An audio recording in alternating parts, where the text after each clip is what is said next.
étudiantes, ça j'en parle dans le livre, des étudiantes voilées qui s'imaginaient aller en territoire hostile parce que c'est le 8e arrondissement, c'est l'arrondissement de l'Élysée, c'est l'arrondissement du ministère de l'Intérieur, c'est apparemment le foyer d'une culture républicaine hégémonique qui fait de leur voile un problème.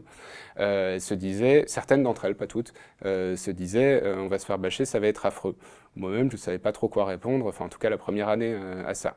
Et puis voyant que, en fait, il y a des Qataris, des Saoudiennes, il y a plein de dames fortunées avec le voile sur l'avenue Montaigne ou la rue du Faubourg-Saint-Honoré, et que du coup, ça n'est pas constitué un problème, ça n'est pas, on n'est pas maltraité parce qu'on a le voile. Elles sont même complimentées pour leur tenue vestimentaire. Dans les salles des ventes de l'hôtel Drouot, elles sont abordées à plusieurs reprises pour recevoir des compliments sur leur tenue vestimentaire. C'est un sacré contraste. Vous observez aussi une espèce de parallèle sur la question de la mixité, du sexisme en fait.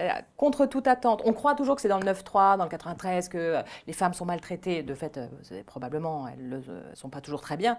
Mais vous observez qu'il y a un sexisme dans les très beaux quartiers qui est d'autant plus spectaculaire qu'il n'est absolument pas visibilisé sur le plan médiatique. Il n'y a aucun discours sur ça. Ça, c'est une découverte assez étonnante sur le cercle de l'Union interalliée. Oui, il y a vraiment...